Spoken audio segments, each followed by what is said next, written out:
Hi, John Bilomek here. In the next few minutes, I will introduce an approach to designing your research poster presentation for a scientific conference, and we'll use something I call the invite and engage approach.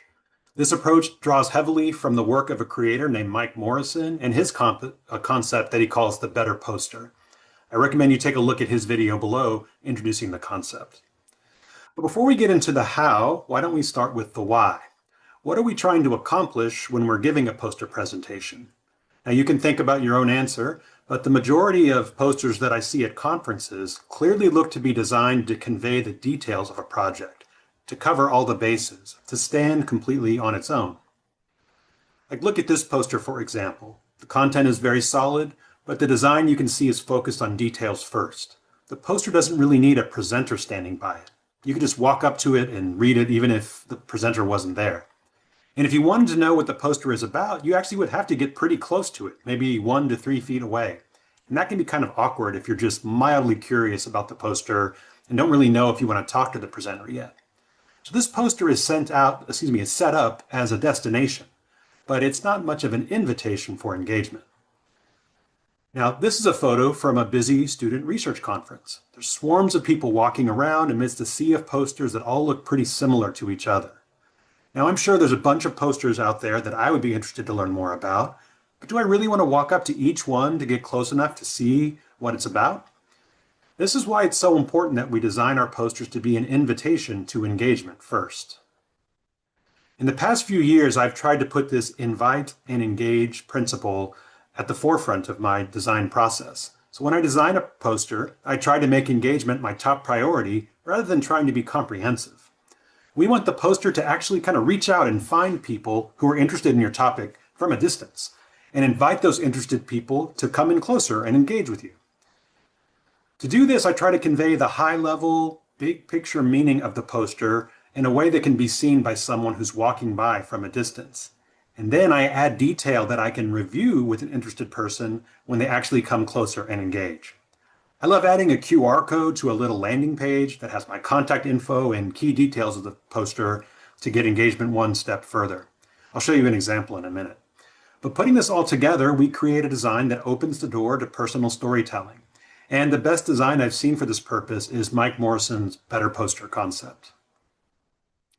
A better poster looks like this, like the poster on the right. Unlike the classic poster design on the left, the better poster centers around a big headline in the middle that summarizes your main finding in plain English.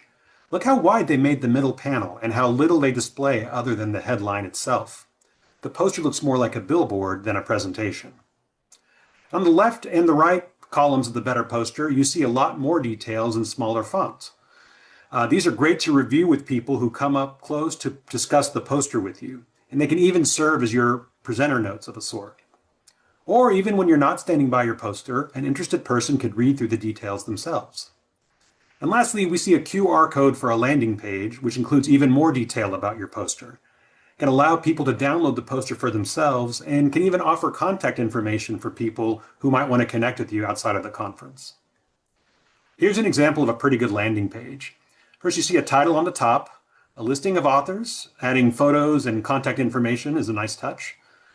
A thumbnail image of your poster or a key slide from your presentation, and a nice button to download a full-size PDF of your poster. I love it when people also include their abstract and can even add other details below about their methods, their data, their lab, other references. It really creates a great way to connect and gives you a nice link that you could post to your LinkedIn or to your lab's website or to social media. Now, the other thing about posters that I get a lot of questions about is how do I format my visuals? Now, every study is different, every field is different, so it's hard to give just universal advice. But the one thing I try to keep in mind is that every visual is a sentence or a statement. Your figure shouldn't show every bit of data that you collected, and certainly should emphasize certain things over others.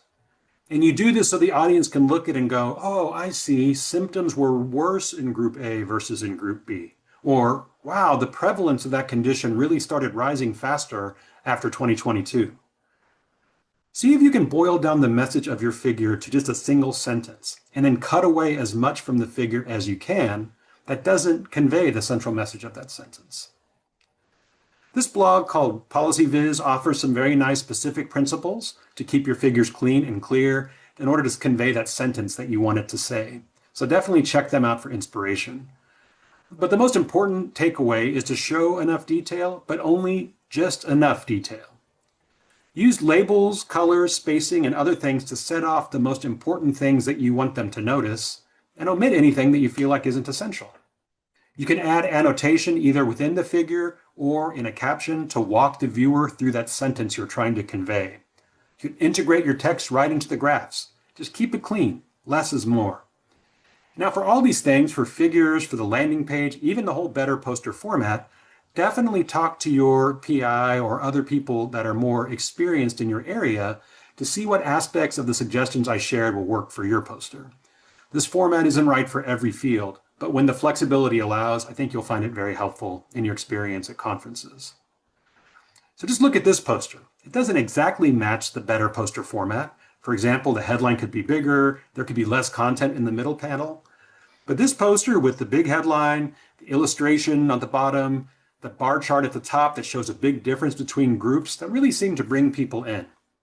And the left and right columns were much more packed with details. So in this way, the poster kind of zooms out to show the big picture in the middle, and then zooms in along the left and right sides to show the fine details. And then lastly, of course, the QR code can take you to the landing page to go even deeper or make a new connection in your network. So this poster really serves as an invitation, a destination, and a connector. So where do you begin? Well, I always think a great place to start is by trying to write the headline for your poster. Let's try it here.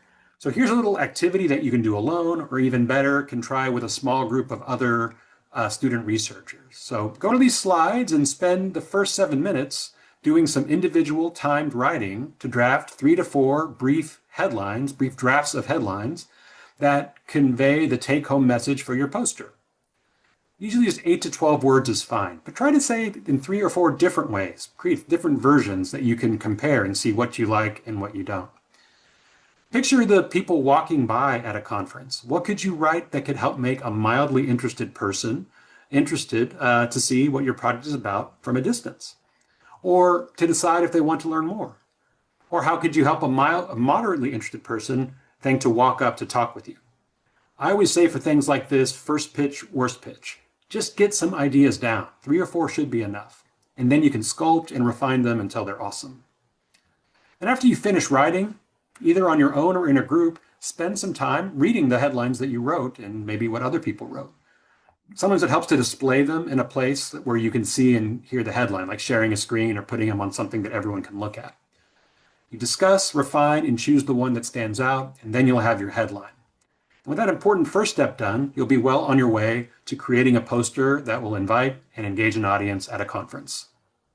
Thank you and good luck. I look forward to seeing what you come up with.